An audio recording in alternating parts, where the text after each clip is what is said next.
Bonjour à tous et à toutes. Donc aujourd'hui on a présenté une nouvelle vidéo.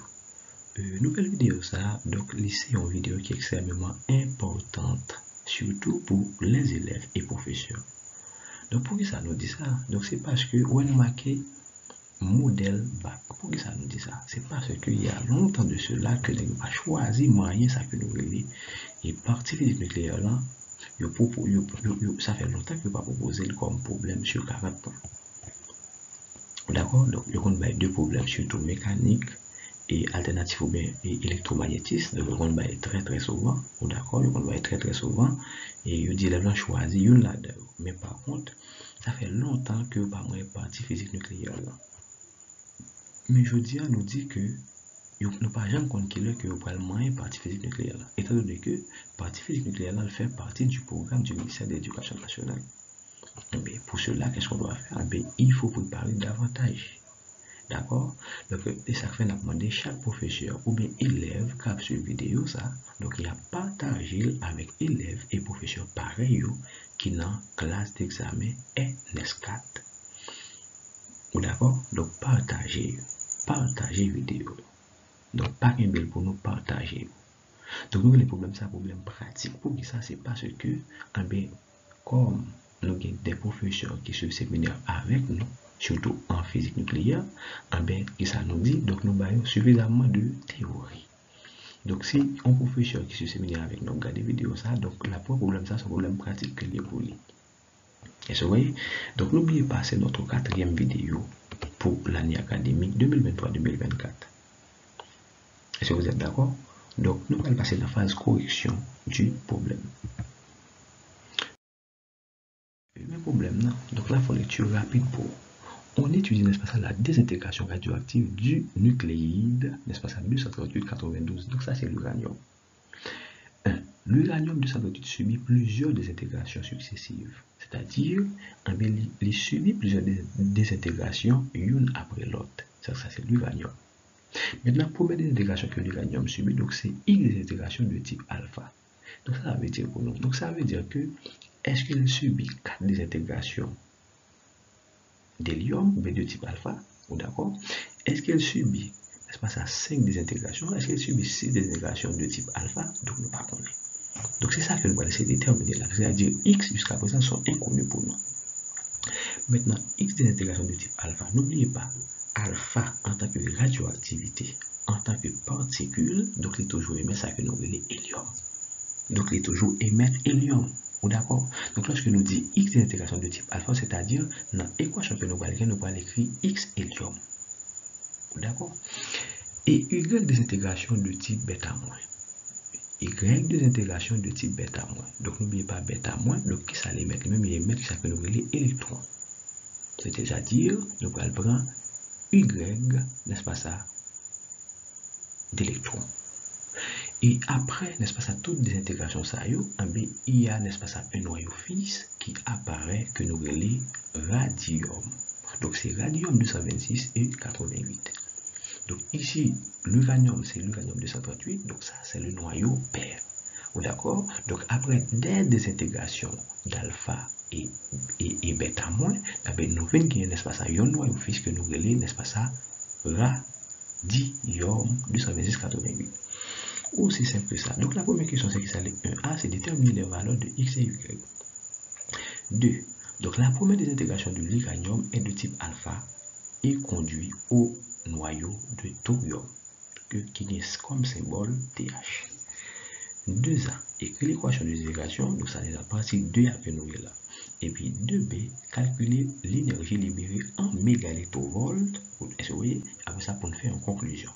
Maintenant, on a une masse pour uranium, masse pour thorium, et puis masse pour ça que nous les particules alpha que nous les type alpha. D'accord? Mais toute masse ça nous la première unité que nous avons pour masse au niveau des atomes, qui c'est unité de masse atomique que nous notons U. Est-ce que vous voyez? Donc passons à la correction encore du problème. La première chose que nous dit c'est 1A, c'est déterminer les valeurs de X et Y.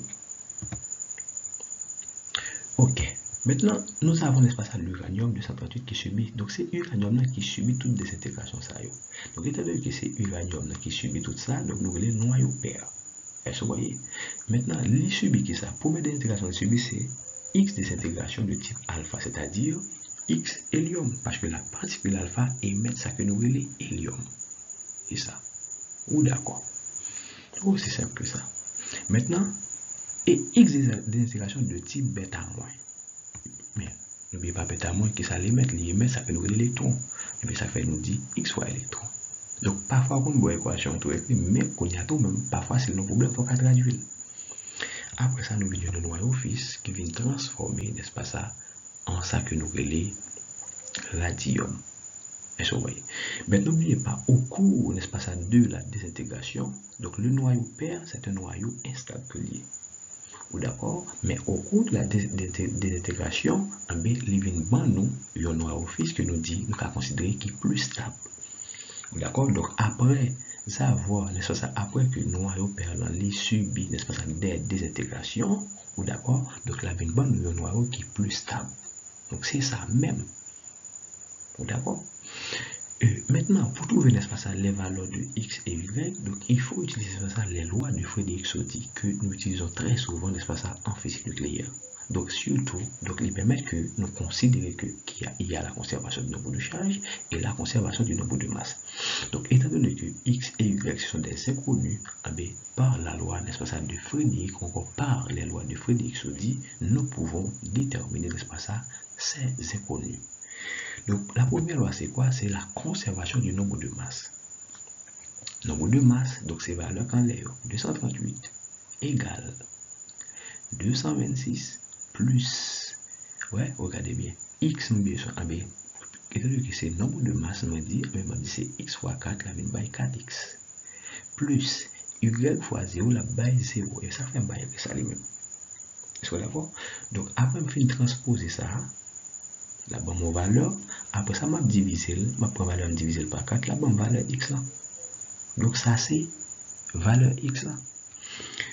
Maintenant, la conservation du nombre de charges. Nombre de charges, c'est valeur en bas, 92 égale 88 plus x fois 2, ça baille 2x. Est-ce que vous voyez? Plus. Et bon, avec plus ça, parce que bon, moins ça, moi, elle dit y fois moins 1, la baille moins y. Est-ce que vous êtes d'accord? Maintenant, qu'est-ce qu'on doit faire? Il faut remplacer x par sa valeur. Donc, c'est-à-dire 2 fois x, qui c'est 2 fois 3 la by 6. 6 plus 88, qu'est-ce que ça donne? 6 plus 88, qu'est-ce que ça donne? Ça donne 94. Donc, moi, pour 94, ça m'a transposé la vie de moins 94. Ma petite 92 la donne. Donc la vine va moins 2. Est-ce que vous voyez? Ma bien moins 2 à gauche et puis moins y à droite. La vine va lorsque je vais moins 1, on va venir y qui est là avec 2. Maintenant, une fois trouvé x et y, donc on a bien une nouvelle expression pour l'équation. Donc l'équation globale, c'est quoi? Hein? Mais ça vient by. C'est-à-dire, pour trouver, n'est-ce pas ça, le radium, l'uranium a subi de la part de particules alpha 3 désintégrations d'hélium plus 2 désintégrations, n'est-ce pas ça, d'électrons. Est-ce que d'accord? Donc une fois que l'uranium a subi ça en tant que noyau instable, avec ça vient un noyau qui est plus stable que le radium après avoir subi 3 désintégrations d'hélium et 2 désintégrations d'électrons. D'accord? Mais c'est ça que nous te voulons. C'est ça, ça veut dire. D'accord? Donc, on a passé dans la deuxième partie. Donc, deuxième partie, qui ça dit, la première désintégration de l'uranium est de type alpha. Là, on va d'abord une information. Il dit hélium, il y a uranium, après ça, on dit alpha. Donc là, on va voir comme particule, n'est-ce pas ça? Alpha comme particule alpha, donc particule alpha qui ça les mettre lié, ça que nous appelons hélium. Et conduit au noyau du thorium. Donc le noyau de thorium n'est autre qu'un noyau fils. D'accord? C'est-à-dire, une fois que l'uranium a subi une désintégration de type alpha, l'a conduit avec un noyau fils que nous appelons thorium. Et ça veut dire. Maintenant, la première question, on dit pour écrire l'équation ça. Donc, écrire l'équation des intégrations dans la deuxième partie. Maintenant, n'oubliez pas, on parle de la première des intégrations de l'uranium. Donc, on va écrire uranium d'abord. Donc, uranium temps vert. D'accord? Maintenant, qui ça uranium dans le bail? Il y a la bail thorium. Le noyau fixe s'appelle thorium. Symbole là, c'était H. Pourquoi ça ne va pas mettre rien pour le nombre de masse? Parce que je ne sais pas connaître. Pourquoi ça ne va pas mettre rien pour le nombre de charge? Je ne sais pas connaître. Il n'y a pas de bon là. Est-ce que vous avez le nom? Ça veut dire il faut déterminer ces valeurs-là. Maintenant, uranium a subi une désintegration de qui ça? De ça que nous appelons hélium. Donc, hélium n'est autre que He comme symbole, et puis comme nombre de masse 4, et puis comme nombre de charge 2. Maintenant, qu'est-ce qu'on doit faire? Il faut trouver la valeur de A et la valeur de Z pour avoir, n'est-ce pas ça, une équation complète de deux intégrations. On a utilisé, n'est-ce pas ça, jusqu'à présent les lois de Frédéric-Soddy, donc tout est connu ça, donc c'est les carbone. Donc la première loi, c'est la conservation du nombre de masse. 238 égale A plus 4. Ça, c'est le nombre de masse. Donc, lorsque nous transposons 4, ça, la vine by A égale à 234. La conservation du nombre de charges, vous voyez, 93, donc ça, c'est 92 de préférence. 92. 92, ok? Donc, ça, c'est 92 égale Z plus 2. Est-ce que vous voyez? Donc, lorsque nous transposons de ça, le by 92 moins 2, ça va être 90. Donc, là, nous avons l'autre équation. Pour qui ça? Parce que nous connaissons A avec Z, d'où thorium est appelé lié comme nombre de masse 234 et puis comme nombre de charge 90. C'est-à-dire, après que l'uranium a subi une désintégration de ça que nous appelons hélium, il nous une particule, il nous un noyau qui est plus stable que nous appelons thorium. Étant donné que l'uranium, c'est un noyau instable. Donc, question, ça est fini. Ça a fini. Maintenant, on a passé à la question 2B. Ça, on dit nous pour 2B. Calculons l'énergie, calculons l'énergie libérée en mégaélectrons. Ça, au clair avec nous. Maintenant, l'énergie de masse, c'est quoi? Donc, l'énergie de masse, c'est la variation de masse, d'accord, que nous voulons défaut de masse, multiplié par célérité de la lumière dans le vide au carré. Donc, c'est ça. Donc, c'est cette formule-là qu'il faut poser pour trouver, n'est-ce pas ça, l'énergie libérée au cours de cette réaction. Maintenant, d'abord, on a posé réaction. Nous poser réaction. Nous poser réaction. Parce que c'est dans la partie B, c'est des réactions, ça veut dire parler.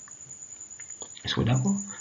La première chose à faire, il faut calculer, n'est-ce pas ça, dm, qui c'est le défaut de masse. Un défaut de masse là, comment calculer? Nous relève le perte de masse tout. D'accord? La valeur de la perte de masse. Maintenant, ça y est. Maintenant, c'est la masse de thorium plus la masse d'hélium, que nous les particules alpha, moins, n'est-ce pas ça, la masse d'uranium. Est-ce que vous voyez? Maintenant, que nous dit masse thorium, c'est qui ça lié? C'est valeur ça, plus masse hélium, qui c'est particule alpha, c'est valeur ça. Vous voyez tout. Et puis moins masse uranium, qui c'est cette valeur-là. Donc, après, nous venons faire réduction, mais qui ça le bail? Il bail moins 0,0053 unités de masse atomique. Ça veut dire unité de masse atomique. Mais nous, qui ça veut dire? Nous dit qu'il faut que nous joignons l'énergie ça en mégaélectronvolts.